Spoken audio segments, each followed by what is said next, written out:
Now that I've connected to the higher power, now that I've connected to the divine, and I've built a EMF force field and no radiation can come in, now that the elites cannot break in because of my cosmic force field, and not even the frogs, the gay frogs can penetrate this household. Now I can tell you what they don't want you to know about conspiracies. You see, conspiracy theories are definitely a marketer's wet dream.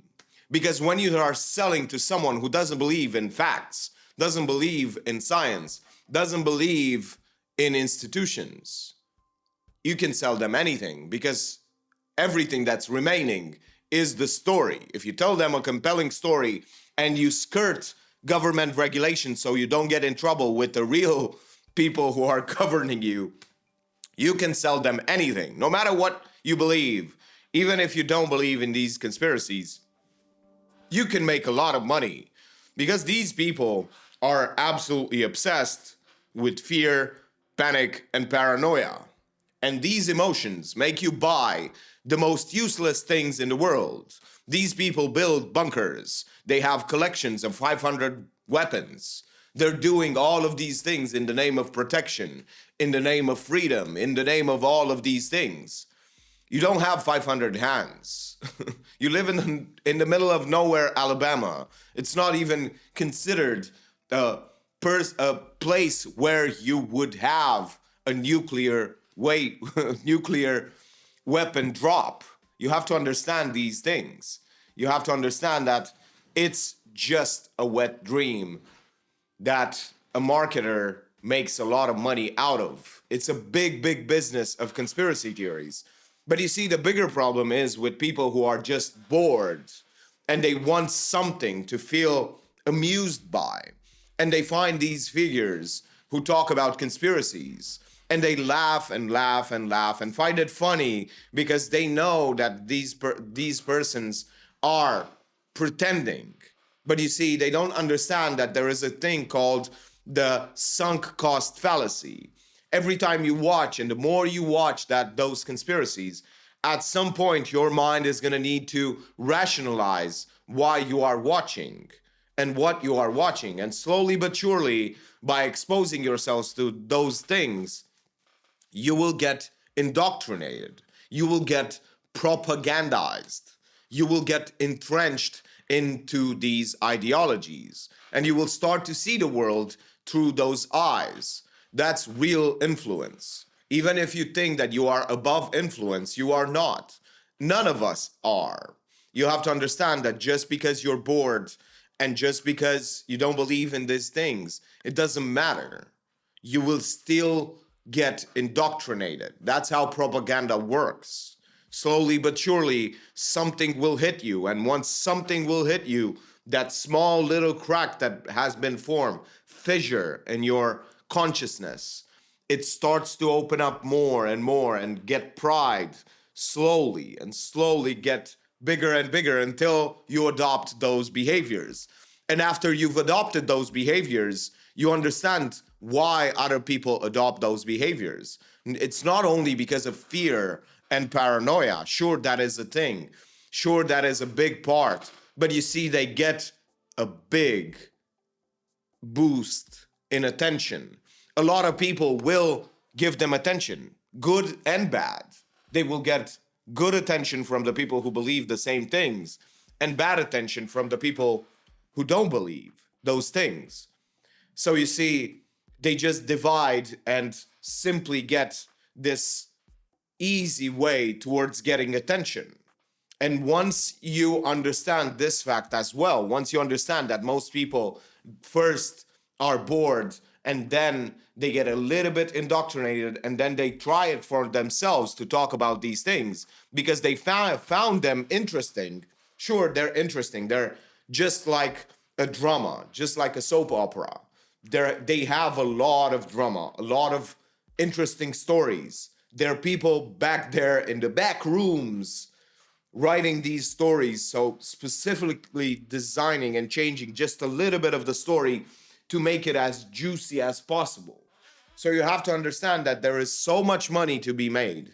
that even a nobody can make a lot of cash, just hard cash, by just taking other people's clips and then putting them together, famous people clips, and putting them together and then selling a product at the end. That's why conspiracy gets proliferated so much into social media. You have to understand that not only the conspiracy theorists and the marketers are winning and making a lot of money, but also the people who are debunking, Google debunking these videos make way, way more money if they would just talk about the things that they want to talk about. They see, whenever they talk about conspiracy, they see a huge boost in views. And of course, that's exactly what I'm doing right now. Don't hate the hater, hate the game, brother. But the point is that I'm trying to educate a little bit about conspiracy and how it gets formed and why it gets formed. Not specifically talking about one singular. You see, I'm connected to the higher power. That's why I have a better subject. Point is that they are profiting as well. And those people who are bored now listen to it.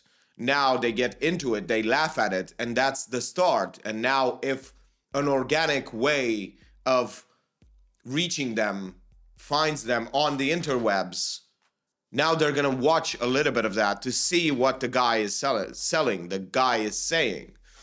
Because the guy who made the beautiful documentary about debunking the conspiracy makes one and then stops. But the conspiracy theorist moves on and on and on, and with more crazier and crazier things. The problem is that he doesn't understand that once he goes down that rabbit hole, he's gonna get indoctrinated.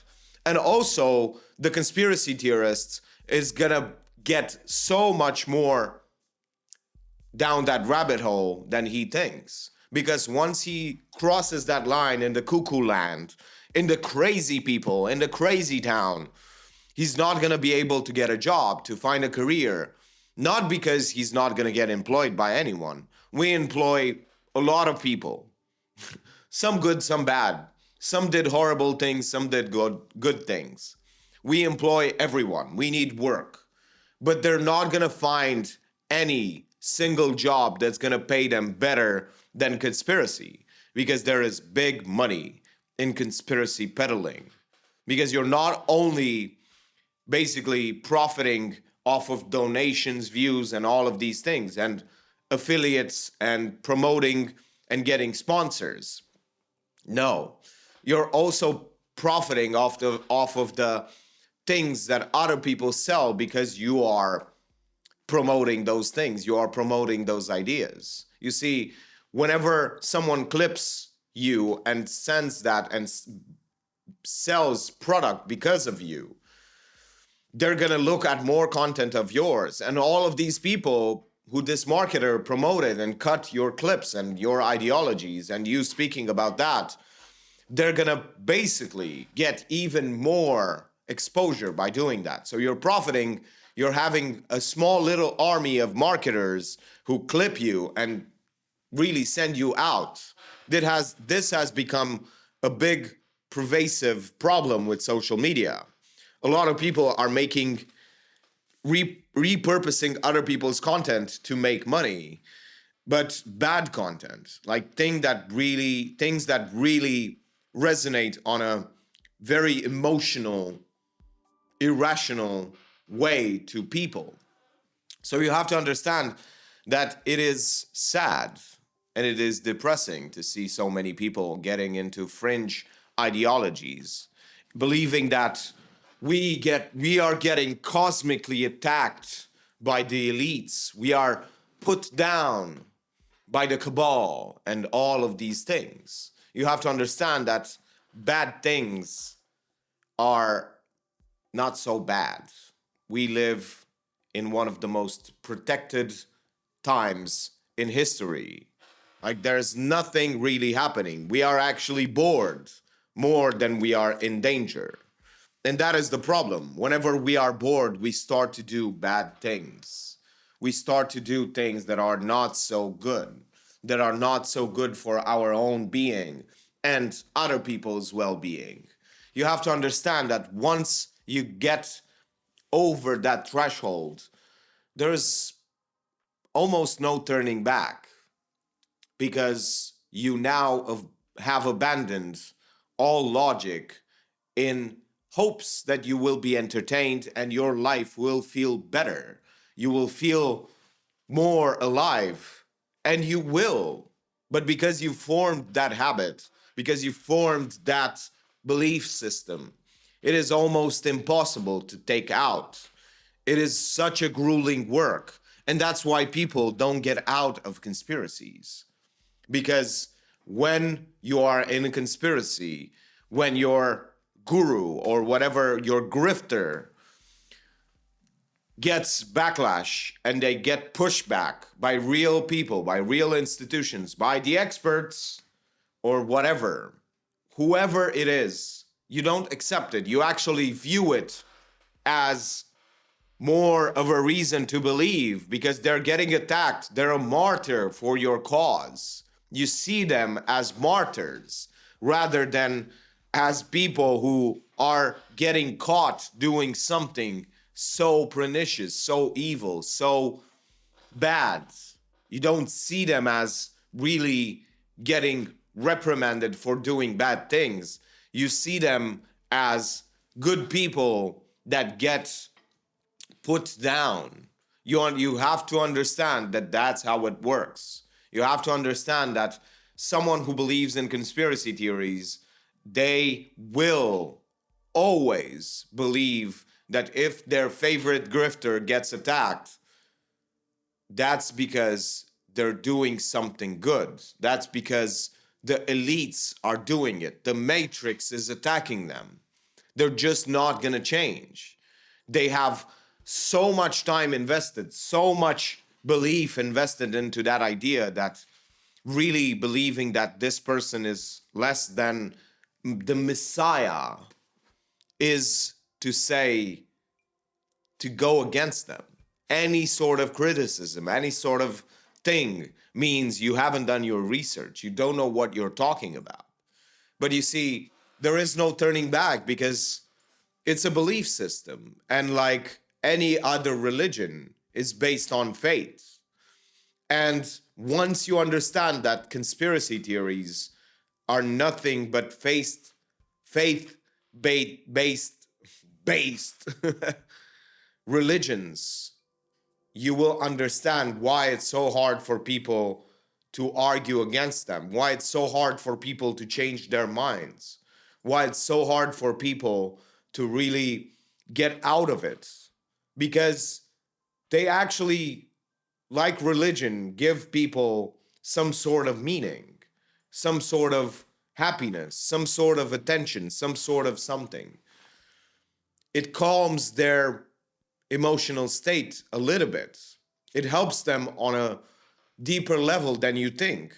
It is like that pillow, that safety blanket that really helps them with their emotional struggles. So you have to understand and be a little bit more open to the idea that it's nothing but another religion. And hopefully one day it will be seen as a religion, because if we think that it is something else, we're going to interact with it the way we interact with other things, with other ideas, as opposed to other religions. Because with religions, we don't do that much debunking. We don't do that much putting this focus on it. So that's why they don't grow. But you see, conspiracy theories really grow, really, really, really big, because normal people put a lot of focus on it. So that's why they can have more adepts, more believers, because they can really grab people from the general populace. They can extract and get way more people because normal people start to talk about them. Normal people laugh at them. And those people who have an inclination to feel paranoid, who have an inclination to get into fringe ideologies, now get down the rabbit hole. So you see, the more we talk about conspiracies, the more attention we get them, the more adepts, the more believers get created. So there is a big business, but we have to take responsibility not only for what they are doing and what the believers do, but what we are doing as normal people, as just people who go against it, who give attention to those conspiracies. We have to understand that what I'm doing right now actually makes them a lot more money, makes them a lot more believers. It helps them more than it really hinders them in their pursuit to make more money, because that's their real purpose, only making money.